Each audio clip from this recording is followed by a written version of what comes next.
5, 4, 3, 2, 1. You're now tuning in to True Way Gaming Podcast, hosted by OneWaySoldier. We answer your gaming-related questions and talk about gaming-related topics.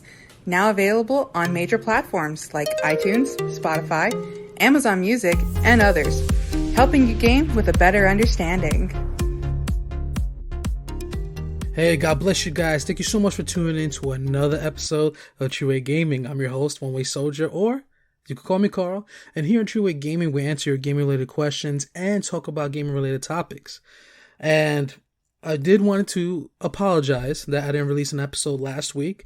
As you know, or I mentioned in previous episodes, that I was at Texas literally the week before Christmas. I came back on the 20th of December.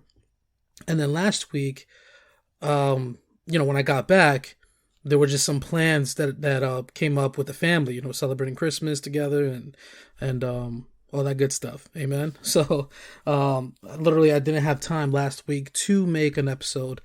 So I decided that this week, I was going to put last week's episode into this one. And also, this week's, which is going to be the last episode of 2021, which, oh boy, I almost cried just saying that just now. 2021, it's a lot to look back to, and I'll reflect on that in a few moments. And praise God, yeah, it's been an awesome year. And so I hope you guys had a wonderful, a blessed Christmas, praise God, and or Hanukkah, praise God, wherever you celebrate, with your families, especially, what's happening with the world. It's awesome. I had somebody tell me once, like, man, like, I don't like the holidays and I don't like, Christmas because, every day we should give to our families, every day, we should be celebrating, praise God. And, I do understand that point, but I always tell that person, recently I had a conversation with a person. I was like, yeah, I get it. But, it's life gets so busy, a lot of people, they get caught up with life, or, they get caught up in their jobs. And it's really cool that the nation, reserves these holidays and allows people to take off from the job or off, whatever they're doing in their life, and dedicate that time to their family, because not everyone, takes every day to get, to bless their family or go see their family. There's literally people that see their parents like literally once a year, which is crazy to me, or 2 times a year, etc. So it's really awesome. I love the fact that we have holidays like Thanksgiving, and Christmas, one at Christmas to celebrate, Jesus Christ, my Lord and Savior, to celebrate him. And then also just, again, the nation recognizes, hey, there's the holidays, we're going to celebrate with our families. Everyone in the nation is going to take a break, So I always appreciated holidays and seeing it from that perspective. And I think a lot of people don't. But anyway, so yeah, with that being said, so yeah, and also, I said so twice. But yeah, I came back from my trip to Texas. It was amazing experience. I would even say life-changing. And what's really awesome is that, I went to, so 2 things here. One, to visit. I've never been to Texas, which is awesome. I've never been to Texas before, and I haven't traveled in a long time. I think the last time I traveled, if you consider this a long time, currently it's 2021, and the last time I traveled, I remember it was 2016, I do believe, to North Carolina. But what was amazing about this trip is that I got to meet my best friends for the first time. Now, I know you're probably thinking, like, what are you talking about? You met your best friend. How can you call the best friends? You've never met them. Well, I have a couple of best friends. Amen. Shout out to Tony. But for the first time, I got to meet my twins. I got to meet my Xbox Live friends. I had her here on the show, Sharkbait, aka Caroline, and her brother, Davey. They're twins. And so, I knew them for 5 years over Xbox. We spent a lot of time together and stuff. But again, we never met in person. So this, year, I actually got to fly over there and go meet my best friends. And oh my goodness, such an amazing time, like praise God. Like it's oh my goodness, just I held back a lot of tears, and in my private time I was like, yeah, it's so beautiful to be here, kind of thing. But so not only I got to meet them, had the blessing of meeting them the first time, but I also got to celebrate them because they made an amazing accomplishment. They both graduated from college. So I also got the blessing and the honor to fly over there to Texas and actually got to celebrate them with their family. So it was amazing, the first time they're meeting me in person, and I got the honor and the blessing to celebrate them with their family and friends. And oh my goodness, such a life-changing experience. So, Caroline and Mandalorian Blue, aka, Mando, no, playing Davey, if you're listening to this, I love you guys so very much. Amen. And the world, the world needs to celebrate you guys. You guys are a tremendous blessing on this earth, praise God and love y'all both. God bless you. And when I also went over there to Texas, I also got to go over there with Wallcrawler. Right? Wallcrawlers also went, aka Tony. And we also went over there with a secret objective. And that secret objective is we went hunting for a specific game. Because we had a few days, I stood over there for like 10 days or so. And, we had some time in between those days to, sort of see, Texas. And I was hunting over there for a specific game. I already have this game, but particularly I was looking for this game for Tony. He was looking with me. We were looking for that 50 Cent Blood on the Sand for the Xbox 360. As you know, earlier in November for Xbox 20th anniversary, they announced over 76 games backwards compatible currently for the Xbox family of consoles, Xbox One and Xbox Series X. You get, the 360 games and original Xbox games you could play, new editions in other words. And one of those games is 50 Cent Blood on the Sand. Now, the power of backwards compatibility. One of the effects of backwards compatibility is when a game becomes backwards compatible. Obviously they closed down the program for now, but every game pretty much that they release on the backwards compatibility program, and if for whatever reason Microsoft can't sell the game digitally, a physical copy is the only way to get the game, and the price for that game skyrockets. Unfortunately, 50 Cent Blood of the Sand is one of them. As a matter of fact, as of to date, 50 Cent Blood of the Sand, I do believe, is the most expensive Xbox 360 game on the market right now, which is crazy to think about. If you look at eBay, people are selling it anywhere from, I think the cheapest I found it was $90 for a complete copy. Anywhere from 90 literally to like $250. Anywhere from that range. And the majority is above $150. So that's crazy. And if you were to look at eBay and look at listings that were actually sold, people are legit spending $150 and up for the game. It's crazy to think about. So, I'm blessed, and I got the game years ago. I'm a big fan of the game. I like 50 Cent games. I think it's awesome. And so I managed to get my hands on a complete copy of that years ago. But now, that game, to be honest, because of the 50 Cent name, I would have never thought that it would be backwards compatible. I never thought it. So what a big surprise, on that one. And, so now, so in other words, we went to Texas and we visit a bookstore that sells video games. It was an awesome bookstore we got to visit called Half Price Books.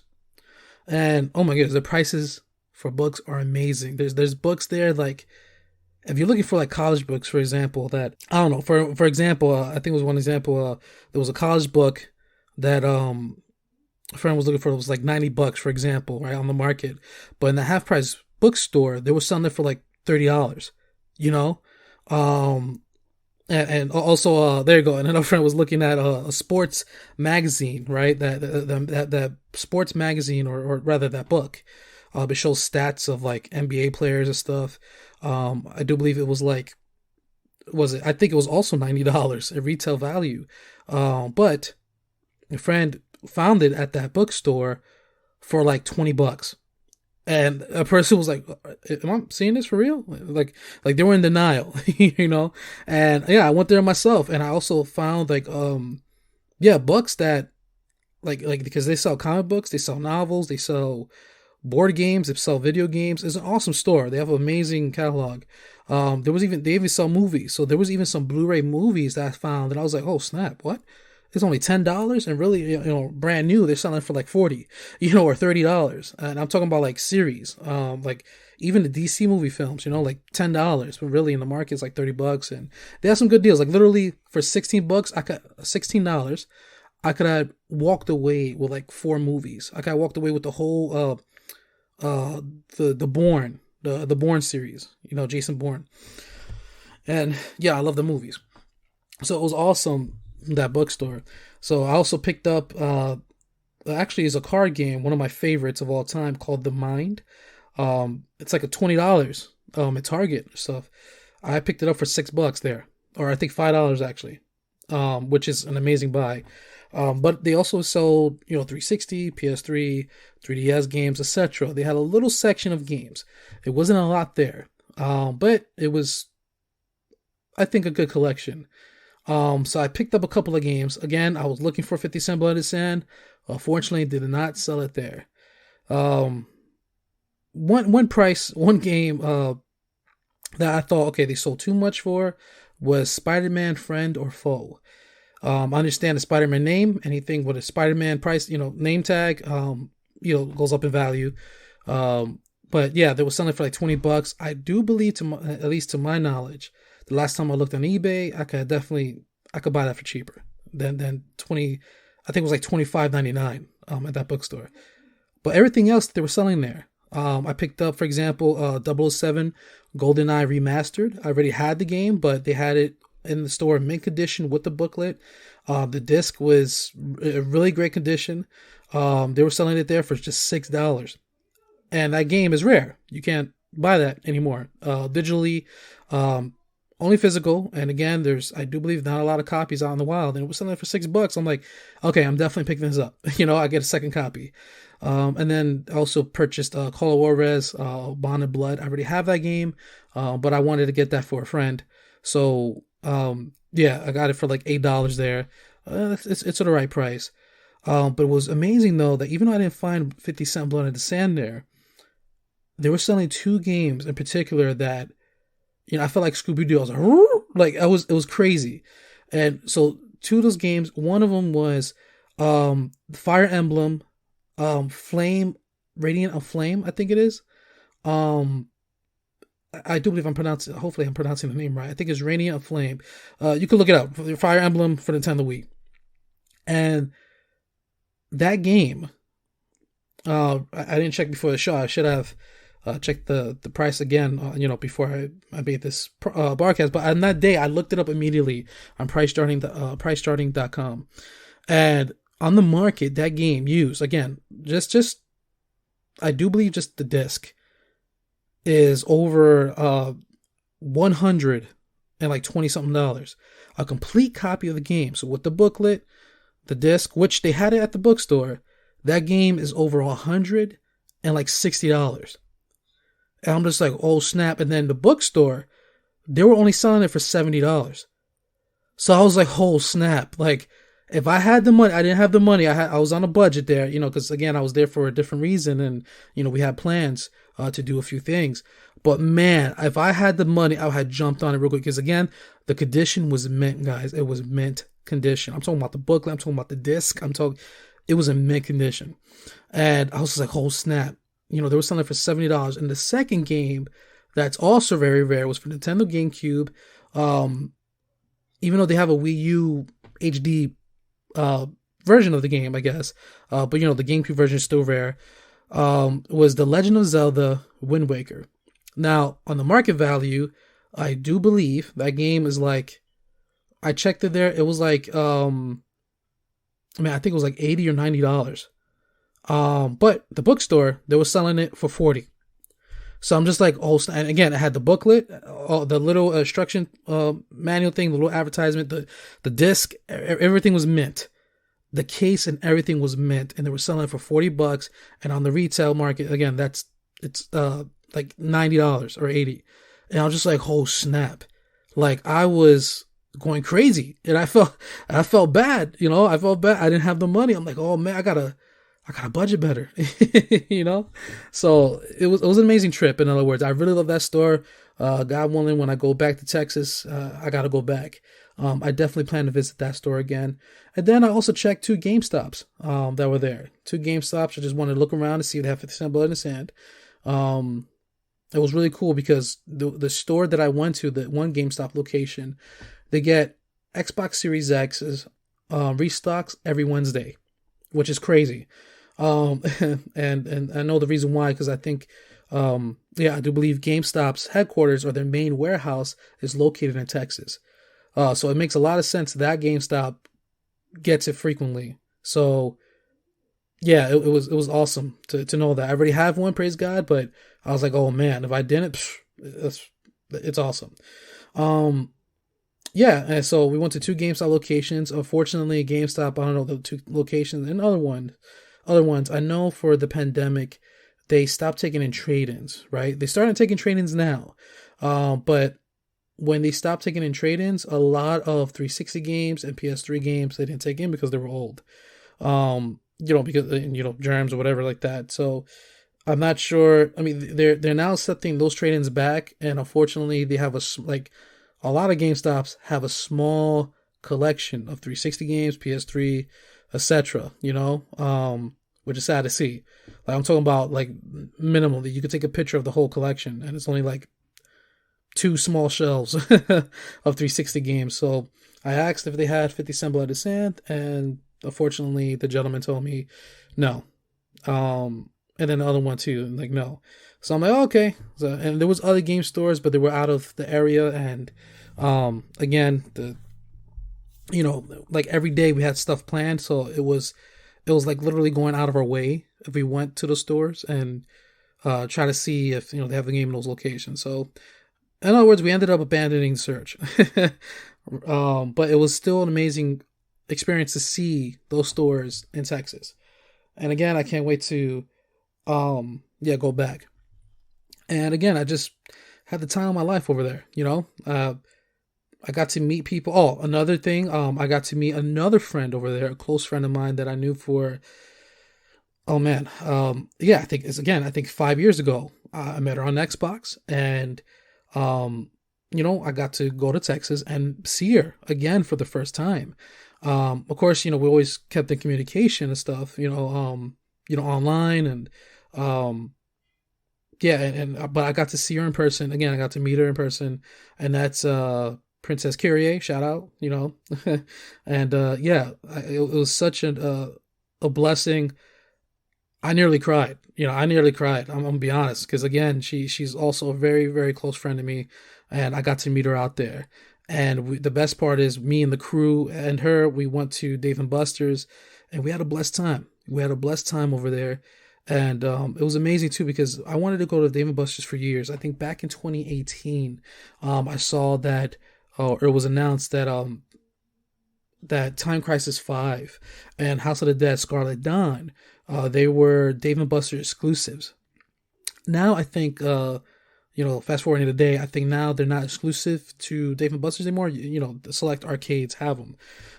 But man, Dave & Buster's I went to, they had House of the Dead Scarlet Dawn there, and they had Time Crisis 5, which was amazing. I love those games so much.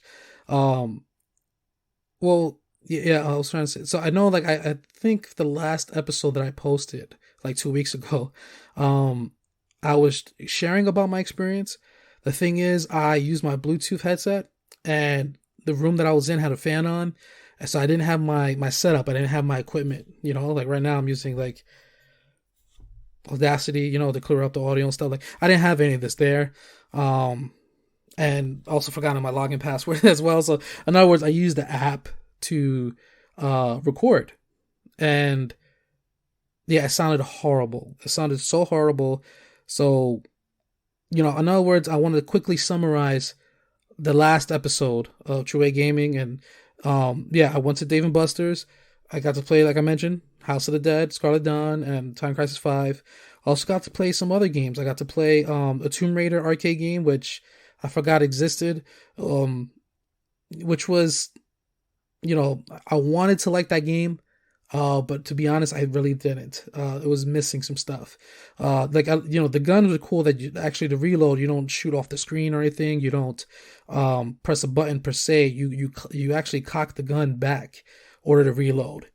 And the problem with that game is that you could shoot an enemy. Literally, it takes them like six shots to die, and one enemy. And literally, there was a point in the game where it's 4 players cooperative, and all 4 of us was shooting one guy, and he just stood there. Oh, like literally, I could make a beatbox beat of him just standing there. It felt like 20 seconds. I promise you, 20 seconds. It was just so weird. I'm like, yo, just die, dude. And and it's just weird. Also, too, like when somebody shoots an enemy, their body highlights of that player's color. So, for example, I was player 2, and I think my color was green, or I was player 3. My bad. My color was green. So when I shoot an enemy, it lights up green, and then the orange player will shoot, and then the character turns orange. It's so weird. There was no feedback on the gun. There was no recoil. So when I shot, it just felt weird. And to be honest, I wanted to like that game, but the enemies had way too much health. You had little bit of bullets, and it just overall didn't feel fun to play. I mean, it was fun playing with my friends, of course. We laughed and we had a blessed time. We really did. But like, let's say if I were to play the game by myself, it was my least favorite gun rail shooter I ever played, to be honest. Time Crisis 5, I had to rate it, again, between 1 to 10. I would rate that game literally a 9. I literally rate that a 9. House of the Dead, Scarlet Dawn, a 9 out of 10. Also, I got to play The Walking Dead. The Tomb Raider, I'll give it, honestly, a 6.5 out of 10. It was alright. I want to be honest with myself. I think I'll give it like a 5.5, actually. 5.5. It was fun playing it with friends, but really it wasn't a good experience for me. They could have done better. You play it on a massive screen. It was a DPI screen, I think. But yeah. But anyway, I got to play The Walking Dead gun rail shooter. It was awesome because it's a gun rail shooter, so you use a crossbow, and it's a mounted crossbow. And what's cool is that it was a semi-auto crossbow. So in the game, you had 8 shots, and how you reload was the actual gun that you use to play the game. The replica of a crossbow, I had a little lever to the side of the crossbow, so you actually literally cock it back to reload, and it just felt so satisfying. It felt well built, and the best part is there was recoil. So shooting literally in that game, like literally me and Kyrie, we were just like, literally blasting, like we would literally light up zombies. We shoot like 10 arrows in one zombie's eyeball, quickly reload, and we're just blasting everyone. It was so much fun. It was a blessed time. That game I will also give, to be honest, because how action-packed it was, how fun it felt, the graphics were good, the presentation and everything, I have to give that game literally a 9 out of 10 as well. For me, it felt like a great Walking Dead game. Like, I felt like I was in the Walking Dead universe, and the voice acting actually was really good as well. So, a matter of fact, I'll give it a 9.5 out of 10. That's my personal opinion, of course. I got to play this 4D horror game as well, with Kyrie. That was really good. I liked about it because it was 4D. So, for example, it wasn't scary. It wasn't scary. It was a gun rail shooter. It was cool. In the game, you pick up a Uzi, right, or MP7, I think it was, a submachine gun. It's weird that you pick up a MP7 submachine gun in the game, but the gun that you actually use to play the game with, we're stationed. Is actually a thing where you go in. It's an arcade machine that you go in and you sit down, and it looks like a cannon. It looks like a replica of a cannon of some sort. So to me, it looks like we have a cannon, but in the game you're using an MP7 submachine gun. So to me, it was a little weird. But the reason why, and I can understand the reason why they did that, because a part of the experience was that the gun that you use to play the game, the replica station gun that you play using the game, is supposed to detect your heartbeat. There's two metal sensors on the handle itself, and it detects your heart rate. So, yeah, it was funny. Like me, I think my heart rate was like 73.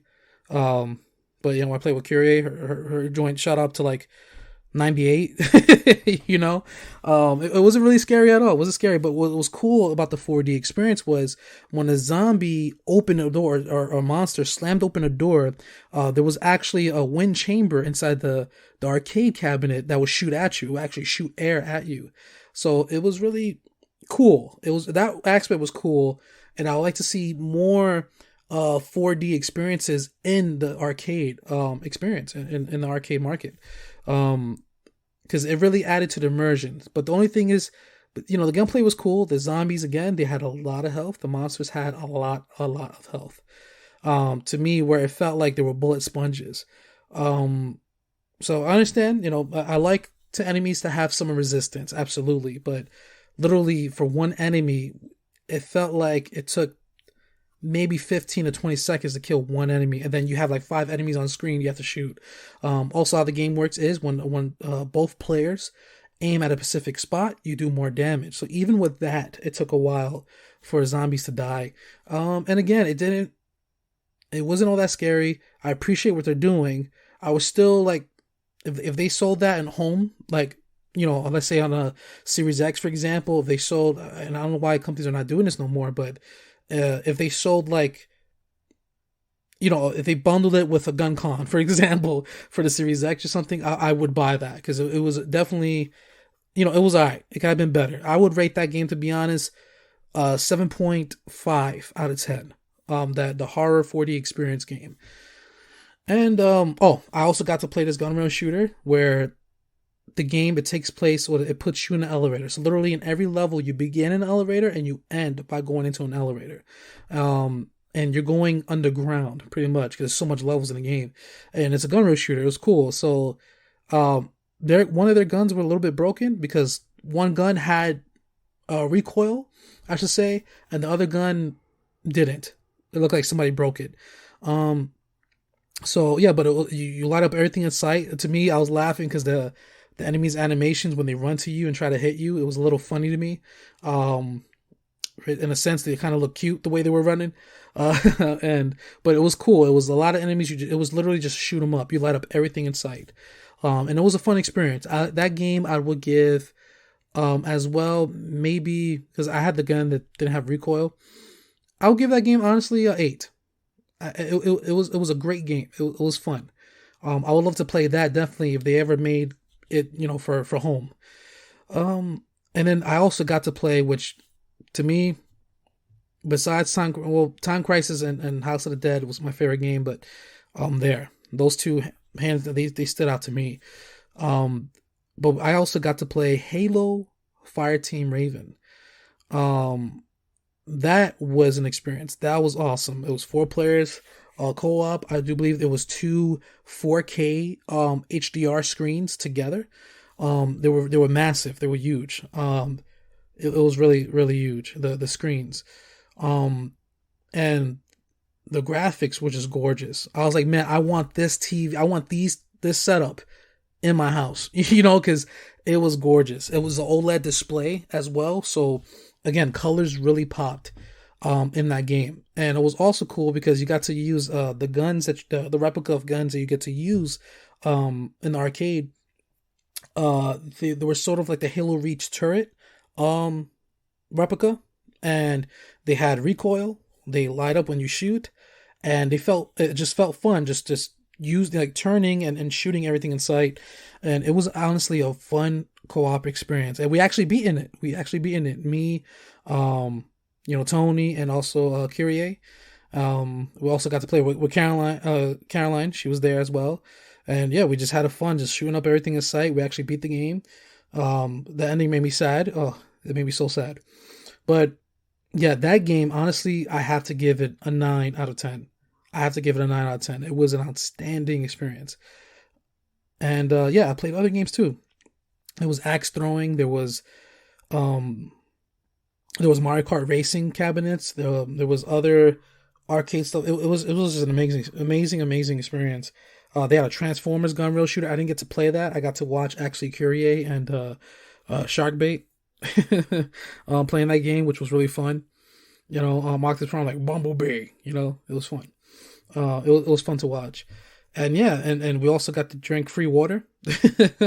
Oh, that was also fun. We also got to eat pizza there. I don't know why everything there was spicy, but I loved it. It was awesome. It was honestly one of the best times of my life. You know, I got to meet literally my best friends, and we got to hang out at Dave & Buster's. I'll treasure that forever in my heart. And yeah, and we got to do other things as well over there. Literally the food in Texas. Oh my goodness, guys! Everything is bigger in Texas. Everything is delicious. Like literally, it was no joke. You know, like went to a restaurant. I said I would like a barbecue pork sandwich. You know, they literally went to the back and killed the cattle and dragged it in. Not playing. They never did that. I'm sorry, but I actually went to eat at this barbecue place. Oh my goodness, the pork sandwiches were amazing. The chicken. It was amazing stuff, and just so many other stuff that has Spanish names that I can't really pronounce. Please forgive me. But Frito pie. Oh my goodness, that was. Oh my goodness, that was capturing. That was life changing. I love that. I'm gonna miss that so much. I mean, I already do, to be honest. And yeah, so, but overall, and again, and we celebrated the graduation over there, and I met so much people at the party. It was just an amazing time. It was awesome. And we also got to like watch The Greatest Showman on a projected screen on the side of the house. Oh, it was so much fun. We sang along to it. It was an amazing time. Oh my goodness. And yeah, that's how my trip was. It was literally life changing. Food over there was amazing.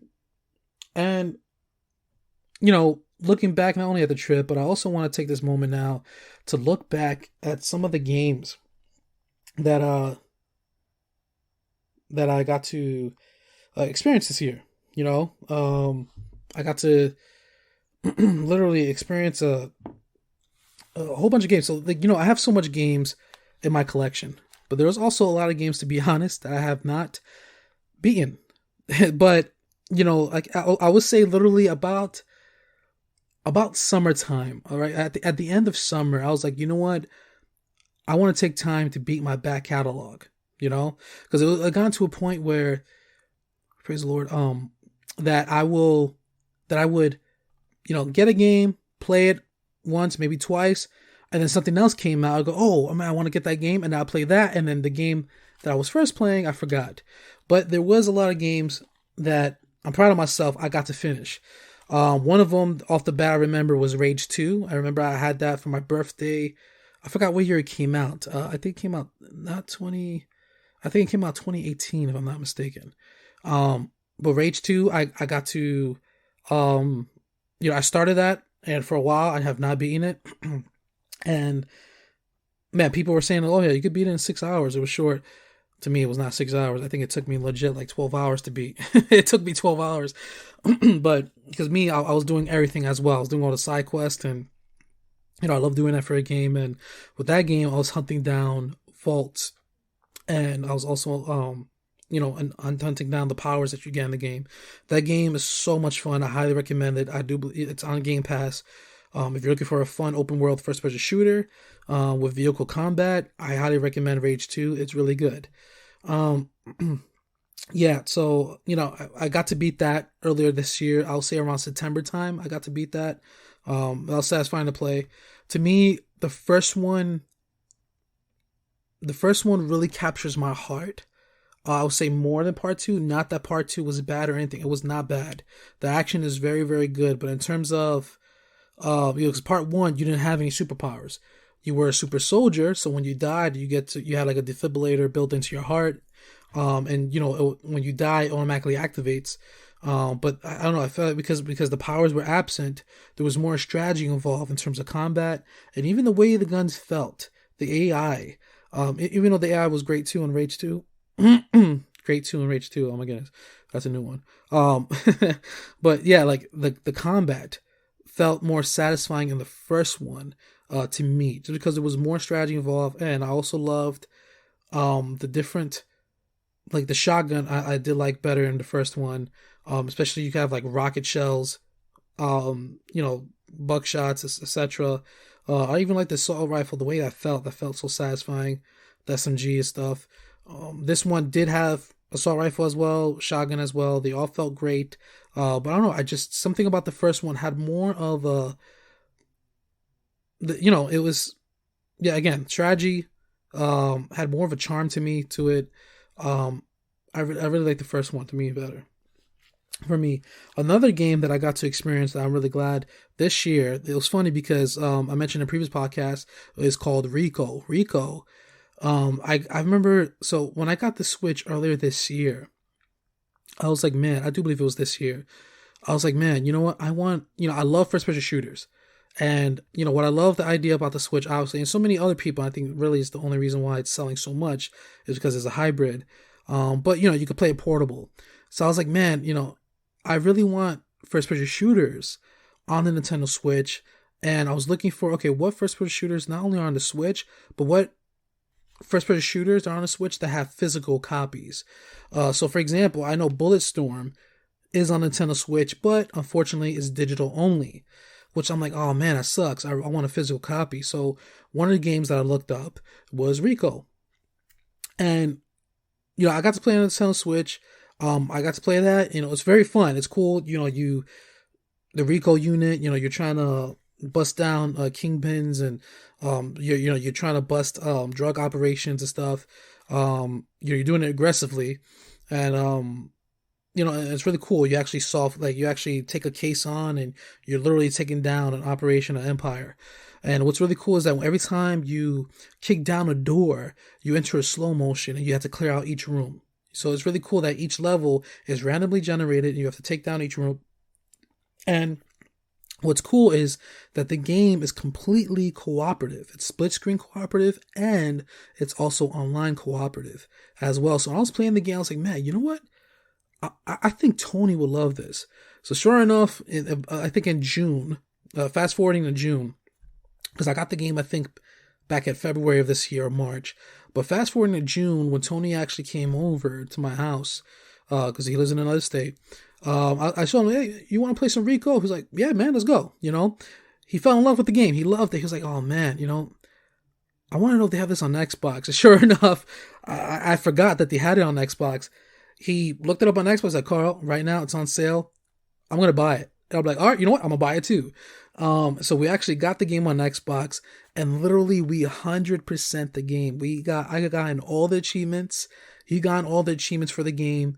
And even though we got all the achievements in the game is still so much fun just to go back and play with a buddy and just shooting everything up, and, in the name of justice, and I just love that. I'm happy that I got to complete that game this year. And again, it was a lot of bonding moments through the game, a lot of bonding moments, and I highly recommend it. Rico London is out. Unfortunately, only for the Nintendo Switch at this time, but they said they were going to announce, the developers, or they're going to announce, God willing, 2022, when they're going to release the PlayStation 4 version and also the Xbox version of the game, Xbox Series X and Xbox One. It's in the plans, it's in the works, but they haven't give release dates to those games yet. For 2022 though, they gave a year, but yeah. So I'm looking forward to that. I still want to get the Switch version to have that portability. The whole game is on the cartridge, which I love. But I'm also gonna pick up the Xbox version because I gotta play with my boy again. I gotta play that. So I got to play that earlier this year. And then also, again, shout out to Wallcrawler Tony. Thank you so very much. He blessed me with Ninja Gaiden, the Master Collection. So I'm a big fan of Ninja Gaiden. I love the game. I loved, I didn't play so much the originals back on the NES. Actually playing the remake, so to speak, for the original Xbox. I remember my dad bought it. I watched him play it. And then my brother picked it up, and I watched him literally beat the game How difficult it was awesome. I remember my brother, he did a mistake and he saved the game underwater and that sort of made him not able to proceed. I think he did. I think he did. But anyway, but he did beat the game eventually, and I got to see him play that. So, then I picked it up. I think when I started playing the series, Ninja Gaiden Sigma, when it came out on the PS3, I played it at my buddy's house, Renegade Warrior. That's his name, Renegade Warrior. I got to play at his house. And I had a blessed time with it. They did an overhaul in the graphics. It looked gorgeous on the PS3, right? It looks like a next-gen game back in that day. The graphics still hold up very well today. Don't get me wrong. So I got to play that at his house, and I fell in love with the game. And yeah, and then Ninja Gaiden 2 was released on the 360. It was a Xbox 360 exclusive at the time, and still to this day, that is the best version to play, the Xbox 360 version, because it has more enemies and it's harder than the Ninja Gaiden 2 Sigma version. And unfortunately, the Ninja Gaiden 2 Sigma is also censored. So when you dismember enemies, you see a purple mist come out instead of blood. Which is very weird, and you sort of see like the bodies disappear and stuff. 360 version, they don't hold back. The 360 version, man, it's brutal, it's bloody, it's crazy, and which is awesome. So in other words, I became a big fan. I played those games, and I also played the original NES, which was really fun version. And then, yeah, he blessed, Wallcrawl, he blessed me with the Master Collection on the Xbox Series X, and I'm like, oh man, it's so awesome. I've been really enjoying it, been having a blessed time with it, and right now I'm playing through Sigma 1. I want to play through, chronological order, so I want to play Sigma 1, then 2, and then 3, and yeah, I'm still playing through the first one, but it's memories of when gaming was outstanding, it's good today, but it was a much better time when that game came out. So I just remember all the memories as I'm playing through this game. Very awesome to play, and I'm happy I got to play it this year, 2021. Another game that I'm happy I got to experience is Jump Force. Jump Force, as you know, and I mentioned I think in a previous episode of True Gaming, Jump Force in February. I forgot what date. I think it's February 12th or February 21st. I'm not too sure. But in other words, in February of 2022, Jump Force is going to be delisted online. So February of 2022, you would not be able to buy it on PlayStation, the PlayStation Store, the Xbox Store, and the eShop. You will no longer be able to buy them digitally. So I already see and anticipate that the physical copies, they're going to become rare, and I already foresee that the prices for this game is going to skyrocket. I truly believe it's going to skyrocket in terms of in the market, because it's literally being delisted. It's going to become rare, and plus it's a fighting game. It's a major crossover fighting game of anime characters. So I'm pretty sure that the value is going to skyrocket on this game. So if you're hearing this and you're thinking about buying it and you're able to, I highly recommend now buying the game and also buy the DLCs. Buy the Character Pass 1 and Character Pass 2, because again, when the game delists, those DLCs are going to be delisted with it. So I already got Character Pass 1. All I need to get is Character Pass 2, and I got a fully loaded game. So yeah, if you're hearing this, definitely pick it up. But I'm happy that I got to experience that too. It's a very fun game. I'm liking the story. I'm playing through the story so far. I'm really liking it. And another game that in 2021 that I got to play, I'm still happy, or literally I'm like a couple of levels, like maybe 3 levels away from actually beating it, is Back 4 Blood. It was really amazing that a couple of years ago it was announced that the original Left 4 Dead developers, they were developing Back 4 Blood.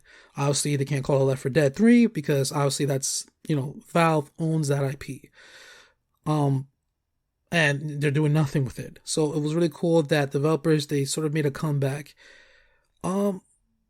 Personally, I feel like, they partnered with WB to publish the game. So I understand they were looking for a studio to publish the game. WB said, hey, we'll do it. They partner with them, but the thing is with WB, what I don't like is whatever games they partner with, they like to change things. They like to have input on things. So one of the things that I don't like about Back 4 Blood is, it's an always online game, so you can never play it offline. So one day if they ever decide to shut off the servers, there you go. You have a useless copy, a physical copy of the game. You can't play that offline just like you could in Left 4 Dead 2 and Left 4 Dead 1. You could play that offline. You can even play a split screen, So, yeah, but obviously I'm not, that's just my negative. And again, when I get games, I like to think about it as a future investment. I like to think about, okay, like, the content in this game, let's say if it had online, if there's no always support, can I still play the game? Is there still enough content in the game that I could play it in the future, So, that's always been my thinking. So that's what bothers me a lot. But putting that aside, I am happy that Back 4 Blood released. I'm happy that literally we have a spiritual sequel to Left 4 Dead 3. And seeing developers, they took the gameplay, their original design, their baby, and remixed it. They added new stuff so where it doesn't feel like Left 4 Dead 3, it feels fairly new. It feels like I am playing Left 4 Dead, but, with a whole new makeover, whole new style, aim down sights, cool additions. I'm glad that I got to play that this year and actually got to see it released, because originally it got delayed. So I was like, oh no, I hope it didn't get delayed until 2022, but no, it released in October of 2021. So I'm really happy that I got to play that game with friends, and it's out and it's amazing. And I hope Valve is like, man, we messed up. Even though not too long after the game released, I remember Game Rant, IGN, multiple places reported that Left 4 Dead 2, that game, Back 4 Blood, it made a lot of fans go back to Left 4 Dead 2, and more players were playing Left 4 Dead 2 than Back 4 Blood. So I don't know if there was just some serious problems that people ran into, or they just didn't like the game and they went back to Left 4 Dead 2. But I hope that, regardless, I hope it makes Valve go, you know what? We need to bring Left 4 Dead back. Even though the developers are not there anymore, I do believe. I'm not even sure the writer's still there. But I hope, I doubt it, but I just really hope that Valve sees that they have amazing IPs, and, they could, they should bring back IPs. They should bring back beloved IPs, obviously people have been waiting for decades for Half-Life 2, and by decades, I think it's like, well, actually, Half-Life 2 came out in 2002 or 2004. So I can't say decades. Over a decade. There you go. I'm just going to say over a decade. Yeah, because like decades, I'm like, wait, it has been 20 years. But anyway, I hope Val sees that, and one can dream, right? Yeah. And another game that I'm happy that I got to play, and this game been out for a while on PC, but I was happy that it came to console, which was Splitgate. Splitgate, basically, it's what if Halo and Portal had a child, and they named it Splitgate. First name Split, last name Gate, in the middle, Anonymous. I don't know. So I'm just happy that game is fun. It's still very fun to play. It's free to play, and to me, it's a very rewarding experience as well. I don't like the fact basically it's loot boxes, but it's a free to play game. I get it. But yeah, it's like, it makes it so hard to get a new costume. Literally I had to use the perks for Xbox Game Pass to get a costume, for my character. But other than that, the gameplay, so much fun, 60 frames per second. And I'm so happy I got to play that this year with friends. We were on that for a while we were waiting for Halo Infinite. And that's another game as well that I got to see. You've definitely felt, a major story for me this year was Halo Infinite. It was supposed to come out on launch for the Xbox Series X. Obviously, it got delayed. They needed time to work on the game. And it's crazy to see the demo that we had. And they were, we were going to release originally in December of the launch of the Series X. And I'm delaying it the whole year to see what they had, to see what they have now. I'm like, yes, that was a very, very good call.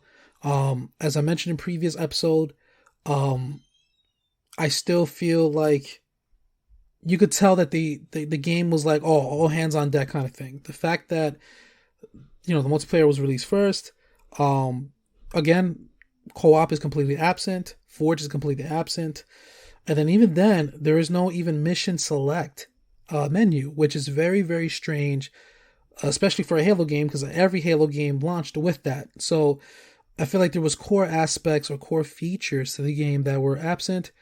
So you could definitely feel the rush, but at the same time, it's an amazing story. I have not beaten it yet. I will. Matter of fact, I might beat it tonight. But it's an amazing story, and you could tell playing the story, the quality of it, man, it was worth the wait. It was worth the wait. One thing that bothers me as well that makes it feel a little incomplete, not a little bit actually, this is major, is that if you buy a physical copy of the game, the whole game is not on there. I do believe on the box, and what has been reported, John Newman from Digital Foundry, if you put the disc inside the system or on the case, you have to download the rest of the game. So to me, that bothers me because this will make the first Halo game in the series, or the franchise per se, where you're actually buying a physical copy and you're not getting the whole game, unless you download it. So 20 years later or whatever years that when the Xbox Series X and or Xbox One servers get shut down, and you bought a physical copy of the game, you're left with half a game basically. And I know people are not seeing it as a problem now. People are like, oh, I'll probably move on by then. I'll just play it on PC, which okay, which is true. But again, it really adds to the problem of game preservation. Game preservation is a big problem with gaming, and doing that does not help with game preservation at all. Especially a collector as me, I still collect retro games. I have my retro collection that I grew up with, and I have, like I mentioned before, I'm not going to get into it because I know I talk about this a lot, but in my current collection or games that I grew up with, again, it's a complete game. Now it's crazy, you buy physical games, you're like, wait, there's only half a game, so it's just really weird. It makes buying a physical copy useless. And that's why I love like limited run games and stuff. Another game that I got to play this year was Redeemer. I've beaten that game. I had it for a while. I've beaten it. It's such a fun game. Highly recommend it. It's a good ending game. I hope they make a sequel because that game has really good action, brutal combat as well. Shadow Warrior 2, I got to actually beat. I played the majority of that game, and by majority, I'm talking about like 95% of that game in co-op with my buddy, Killer Bob. If you're listening, bro, had a blessed time with you. It's 4 players cooperative. It was an awesome melee combat. You have guns, you have powers, and you're just cutting up monsters and stuff. And also like the gang members and stuff. It was really awesome, amazing experience. I'm really excited for Shadow Warrior 3 to come out. That's been delayed to 2022, so I'm looking forward to that. Shadow Warrior 2 had a bad ending, so I'm like, man, I can't wait to Shadow Warrior 3 to come out because, I want to see, okay, how does this pick up from where the second one left off, pretty much. But other than that, it was awesome. I also got to beat Mafia 2 Definitive Edition. So Mafia 2, I'm a big fan of this Mafia series. I remember I got Mafia 2 Definitive Edition on sale. It was like $10, maybe less. So I got to pick up, I have it for the 360. I've beaten the heck out of it. And I got the Definitive Edition on the Series X. And it's really awesome. It's really awesome. It sucks that it was an FPF boost and or developers didn't make a 4K 60 frames per second patch on the Series X. So as Xbox One X enhanced, you get to play a native 4K, but it's at 30 frames. I would love to see that game in 60 frames.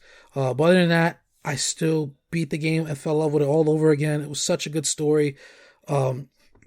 Amazing story. Gameplay is so much fun. I love it.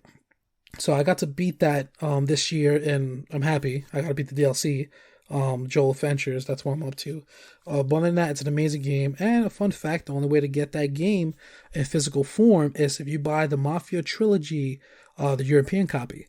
The European copy includes Mafia 1, Mafia 2 Definitive Edition, and Mafia 3 physical. All the Definitive Editions, so all the discs have the DLC on them, the European copy of it. And that's the only way to get Mafia 2 Definitive Edition, the Xbox One version, and PS4. is by buying the Mafia Trilogy collection, which you have to import it from Europe. Unfortunately, the US only received the game digital. It's dumb. It sucks, but it is what it is. So glad I got to beat that. And another game that, I'm happy that it came out this year, because when it was announced, I'm like, yes, I need this, was the Crysis Remastered Trilogy. Last Christmas, I was blessed with Crysis Remastered, the first one on the Xbox One. It was very buggy. It was very buggy. I still played it, still enjoyed it. When I got the Series X, again, the frame rates were much more stable. And then when they actually released the Series X patch for the game, so much better, so buttery smooth to play. It was gorgeous. And then when the Remastered Collection came out, I literally played from beginning to end, Crysis 2 and Crysis 3, and seeing those games at native 4K, 60 frames per second. It had dynamic resolution, so the game, when there's a lot of stuff going on, for example, like explosions, instead of the frame rate dipping, the resolution would drop to maintain the frame rate target. So that was really awesome, because I didn't notice like the graphics quality getting low or anything. It's really a stable 4K 60 frames per second, a brand new lighting system, everything. The only thing is that the multiplayer is absent from the package. A lot of people find that negative, but me, I really love the games for the story, for the campaign. So I got to beat literally Crysis 2 and Crysis 3. I purposely stopped playing the Xbox 360 version because I wanted to beat the game in the remastered in 4K 60 frames in the remastered collection. And yeah, that was an amazing experience. I'm happy I got to beat that collection this year. So happy. Looking forward to next year. And also this year, 2021, in November, in general, not just in November, but it's been an amazing year for backwards compatibility. I love that Microsoft this year, they really made a standard in was it FPF boost, resolution boost and stuff, and for the backwards compatibility games. So it was really awesome. I remember when FPF boost, the first batch of games to play Far Cry 4, at 60 frames, it was gorgeous. Watch Dogs 2, oh my goodness, stable 60 frames, a complete game changer. These beloved games, and then they started adding more. I remember when EA came out and they added was it like over 12 games that received FPF boost. So you got Mirror's Edge FPF boost. You could play that at 60 frames per second. You could play Battlefield 4, which up to 120 frames per second. Battlefield 1, Battlefield 5, which I believe it received, what was it? I think Battlefield 1 received 120 frames per second as well. Battlefield 5, I'm not sure. I think it's still 60. No, it was 120 frames as well. But a remarkable achievement. Titanfall 2, you could play at 120 frames, but the game would be at 900p. And it was just been amazing year in backwards compatibility. And I hope, I'm sure it did, that, Sony, Nintendo, Microsoft set a brand new standard. And I hope that PlayStation, I hope that, Sony, and Nintendo, they look at that and be like, man, what can we do? And I feel like Nintendo, in a way, has been stepping up as well with their Nintendo Switch Online expansion pack, where you get to play the Nintendo 64 games that never feature online multiplayer. You get to play it online. That's awesome, because I hope Microsoft learns from that. I hope Microsoft takes that and they implement, that with their original Xbox games again. Obviously, the original Xbox games had online multiplayer, besides, Frenzy, and, just to name one. But, like Unreal, Unreal Tournament, Unreal Championship 2, for example, had online multiplayer. Obviously, they shut that down, and Conquer, Live and Reloaded, that had online multiplayer. They shut, obviously the original Xbox servers got shut down. So I hope that when Nintendo, what they did this year, what they announced, I hope Microsoft goes, oh, okay, now we need to step up. How can we implement that for this, for the service? I'm sure. Or, to be honest, I'm not sure, but I'm pretty sure I sound contradictory. I gotta slow down here. So what I'm trying to say is, I'm not sure if Microsoft will. I'm pretty sure they will lose money, right, on backwards compatibility. They're doing it because they're passionate and they love backwards compatibility. How much they've done, I'm sure that they're making some kind of profit now. But I know if they do that online thing, I'm not sure if they'll make a profit immediately. I'm not sure exactly how that business will work. But I know there will be they will gather, they're already having a huge audience coming to Xbox platform, especially for Game Pass. A tremendous savings with that service. But I know if they were to add online multiplayer for original Xbox games again, like the way Nintendo's doing it, but better, 'cause they could do it better, I'm sure it will cause so much of a wide new audience to come over to the Xbox platform. Because it's happening already. But if they were to add that multiplayer service for original Xbox games, I know for a fact that, people will come in waves, to the Xbox platform. So I really hope Microsoft takes that, implements it, does it better, But anyway, yeah, looking back in this year, FPF boost, even in November, Microsoft going out with a bang, I mean, they're not going out, they're still in, but like they said here, this is 79, the last 79 games, 76 games, excuse me, for the backwards compatibility program will reach our limit. And also here's 32 of them that are FPF boosts. So I got to play, for example, the Fear series of backwards compatible. I love the series. Me and so many other people, it was a highly requested backwards compatibility title. So it was awesome to actually, not only we just got that backwards compatibility, but we also get to experience Fear 1 and Fear 3 in FPF boost, which is awesome. Because Fear 2, Fear Files, unfortunately did not, but still, for whatever reason, I don't know what the reason was. But we got Fear 1 and, Fear 3. So the only way to play those games at a higher frame rate would get the PC versions on Steam. Which, because I do have them on Steam because I'm a big fan of the series, but the thing is, on Steam, it was a little complicated. You have to use the Steam controller layout to pretty much convert the PC controls into a controller layout, and I think it worked well with Fear 1. The only thing is, there was no aim assistance per se, because again, the Steam software is sort of just taking how you implement the PC controls into a controller form. It's a little weird to explain it, or rather, I don't know how well to explain it, but it was okay. In other words, it was okay. And in Fear 3, that supported native, controller support, and you get, I played that at 60 frames or higher on the PC. That was good. But to actually play it on my Series X and to play at a high frame rate and actually earn achievements while I'm doing it, and again, it's natively supports the controller. Amazing experience.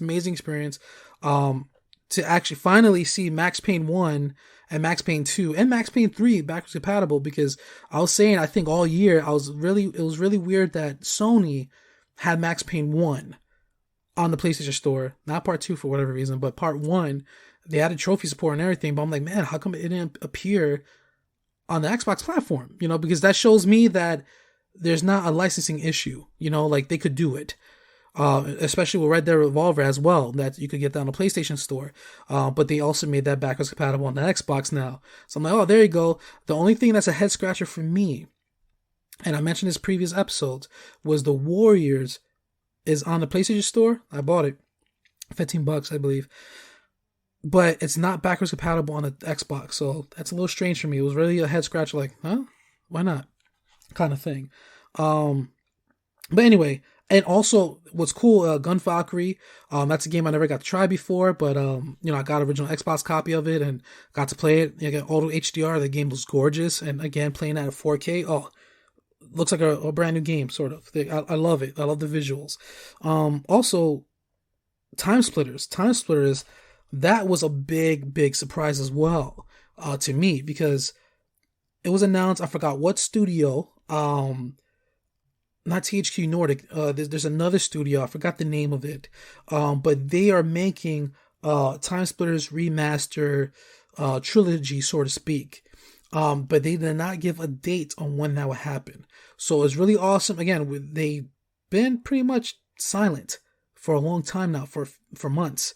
But it's really cool that Microsoft, praise God, they came in, boom, and they made Time Splitters 2 and Time Splitters 3 Future Perfect backwards compatible, and you get to play in auto HDR. You can play it in 4K, and running at its peak performance. Amazing titles. I'm having so much fun with those games. It was awesome. I'm beating part 2 actually, because I never beat part 2, so I'm beating part 2 first, and then I'm playing part 3. And it's so amazing again to download these games and play them. Dead or Alive Ultimate, I actually never got to play the full game versions on the original Xbox. I got to play the demo versions of the game, so that became backwards compatible. Excuse me. I got to enjoy those games again. It's amazing, So it was amazing for me personally.